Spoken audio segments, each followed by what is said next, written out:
Ayun na mga kainyo. Ito na po yung mga nahuli nating isda sa dagat mga kainyo. Kita nyo naman po, iba't ibang tayo po ay nakahuli ng tatlong blue crab mga kainyo. Ayan po mga kainyo. Kaya tatlo lang yan mga kainyo. Solve na tayo niyan mga kainyo. Ito po ay lulutuin natin mga kainyo. Napakasimple lang mga kainyo. Ipapart na lang natin sa Sprite mga kainyo. At sigurado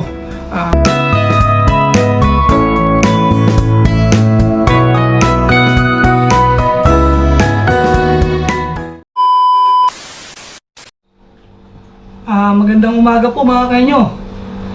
Ito muli ang iyong lingkod, Oyoboy Henyo. Mga kainyo, dahil po ay wala po tayong pasok ngayon, tayo po ay pupunta sa dagat mga kainyo para mamingwit po. At sa mga nagdaang 2 linggo mga kainyo, tayo po ay sobrang busy sa trabaho sa disyerto mga kainyo. Kaya subukan po natin ngayon mga kainyo na tayo po ay pupunta sa dagat mga kainyo. At mga kainyo, i-update ko po kayo kung ano man po yung mga mahuli nating mga isda sa dagat mga kainyo. At dito ko po ipapakita sa inyo sa bahay po natin mga kainyo. Ayun na mga kainyo. Ito na po yung mga nahuli nating isda sa dagat mga kainyo. Kita nyo naman po, iba't ibang klaseng isda mga kainyo. Hindi lang siya gaano kalakihan mga kainyo, pero pwede na po ito sa paksyo mga kainyo. Ayan po. Ito po ay malakapas, bakugok, at saka cherry mga kainyo. Halo-halo na po yung mga isda na nahuli natin kaninang umaga mga kainyo. Sigurado na po tayo po ay may babaonin na po sa disyerto mga kainyo. At maya-maya lang po kunti mga kainyo, atin po itong lulutuin. At atin pong ipapakso ito mga kainyo para tayo po ay may baon po sa disyerto mga kainyo. Ayan mga kainyo, i-update ko po kayo sa mga isda pa po nating mga nahuli sa dagat mga kainyo. At ayan pa mga kainyo, ang mga nahuli natin sa dagat mga kainyo. Busy po tayo kanina sa pamimingwit, pero mga kainyo, hindi pa rin po tayo nasisiruhan kahit papaano mga kainyo. Tayo po ay nakahuli ng 3 blue crab mga kainyo. Ayan po mga kainyo. Kaya tatlo lang yan mga kainyo. Solve na tayo niyan mga kainyo. Ito po ay lulutuin natin mga kainyo. Napakasimple lang mga kainyo. Ipapart na lang natin sa Sprite mga kainyo. At sigurado masarap na po ito mga kainyo. At sigurado na po hindi naman natin maubos ito mga kainyo ng isang kainan. Pwede na! Matitira mga kainyo, dadalhin natin po sa disyerto mga kainyo. At mga kainyo, abangan nyo pa rin ang mga susunod na ipapakita ko sa inyo mga kainyo, yung mga nahuli pa po natin sa dagat mga kainyo. Ayan pa mga kainyo, kita nyo naman po, habang patagal mga kainyo, lumalaki po yung mga nahuli natin. Ito po yung isda na malakapas mga kainyo. Ayan po. Kita nyo naman mga kainyo. Medyo nasa 2 kilo ito mga kainyo. Kaya sobrang na po ang biyaya natin sa dagat mga kainyo. Kaya ang gagawin natin dito mga kainyo, lilinisan lang natin mga kainyo at ilalagay po natin sa rep para sa sunod na araw mga kainyo may maulam pa po tayo. At sigurado mga kainyo sa sunod na linggo po tayo na lang po ay busy sa ating trabaho po sa disyerto. Dahil ang panahon po dito sa Dubai ngayon mga kainyo, sobrang lamig na po. Ibig sabihin mga kainyo, marami po tayong trabaho mga kainyo. Kaya tamang-tama po yung mga nahuli natin ngayon mga kainyo. Swerte po tayo po nating nahuli. At sigurado po mga kainyo, tayo po ay nakakatipid na naman po sa ating mga bilihin sa supermarket mga kainyo. Dahil kapag ito nabili po natin sa supermarket mga kainyo, sigurado mga kainyo, abutin na naman po tayo ng 100 dirham mga kainyo. Kaya mas mainam yung kahit papaano mga kainyo, tayo po ay nagpunta sa dagat para makapamingwit po at makakatipid po tayo sa mga bilihin mga kanyo. At mga kanyo, hindi po dyan nagtatapos mga kanyo. May huling batch po tayo na mga nahuli natin kanina sa dagat mga kanyo. At hindi ko na po nakakuha ng video mga kanyo dahil talaga pong napakahirap po mga kanyo na mag-isa ka lang po.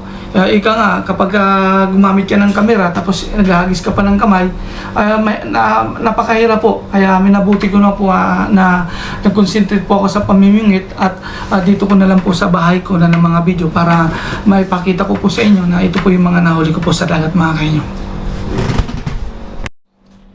Ayun na mga kanyo, lahat-lahat na po na nahuli natin kanina sa dagat. Ito na po yung mga kanyo. Ito po yung malakapas mga kanyo. Ayan po. Malalaki na po yan. Medyo marami-rami na po ito mga kanyo. At hindi lang yan mga kanyo. Ito pang isa. Ayan po. Kita nyo naman po, sariwang-sariwa. At sigurado na po ang ating ulam mga kanyo. At ika nga, may baon na naman po tayo sa deserto. Ito pa po yung mga lapis mga kanyo. Yung mga nahuli natin. Kita nyo naman po. At tatlong blue crab mga kanyo. Ayan po, at ito naman po yung sari-sari na katamtaman ng laki mga kanyo. At ito po ay gagawin po natin ng paksiw mga kanyo. Kaya mga kanyo, tamang-tama po, tayo po ay nag-harvest ng mga gulay po sa deserto. Sinabi ko po na sana makakahuli po tayo ng isda. Ayan na po, sigurado na po ang partner po natin sa mga gulay natin mga kanyo. Kaya mga kanyo, maya-maya lang po at abangan nyo po ang aking mga gagawin po mga kanyo. Ayan po mga kanyo, luto na po ang ating mga huli isda galing sa dagat. Ayan po, pinipirito na po natin. Kita nyo naman po. Sobrang dami nito mga kanyo. Pag hindi natin kaya ubusin ngayong tanghali, pwede pa pong may gabi po mga kanyo. At siyempre mga kanyo, ito pong nahuli nating 4 na pirasong blue crab mga kanyo. Simple lang po ang ginawa natin mga kanyo. Nilagyan lang po natin ng 7 up mga kanyo. Pinausukan lang po natin. At siyempre mga kanyo, ang pinakahuli na niluto po natin, ito po yung talbos na galing po sa deserto. Ipinartner po natin dito po sa piniritong isda mga kanyo. Ako po kasi pinipirito ko po yung isda, saka ko po hinahalo sa sinabon pa mga kanyo para po hindi madurog po yung isda.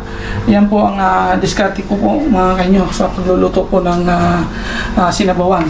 At yung kanina, luto na rin po mga kanyo. Ano pang hinihintay natin mga kanyo? Tara po, samahan niyo po kami. Tayo po ay kakain na at medyo alas 2 po na ng hapon mga kanyo. Dahil po sa sobrang busy po natin, pagdating sa bahay, nilinis pa po natin yan. At yung iba, tinabi na po natin mga kanyo. Ayan po mga kanyo, tara, kain po tayo mga kanyo. Ayan na po mga kanyo. Luto na po ang ating paksiw na isda mga kanyo. Ayan po yung mga nahuli natin kanina sa dagat mga kanyo. At napakasimple lang po mga kanyo. Hinaluan po natin ng kunting talong mga kanyo. Para lalo pong mas masarap po ang ating paksiw mga kanyo. Ayan po, sigurado na po ang ating baon bukas sa deserto mga kanyo. Grabing bango mga kanyo. At sigurado, mapaparami naman po ang kain natin yan. At siyempre mga kanyo, ipapatikim din natin sa mga kasama natin doon sa deserto mga kanyo. Ika nga, share the blessing mga kanyo. Dahil sigurado yan mga kanyo kapag ako'y nagbaon yan. At titikman nila yan mga kanyo dahil alam nila yung isda na yan. Sariwa mga kanyo at mga bagong huli. Ayan po mga kanyo, grabing bango po.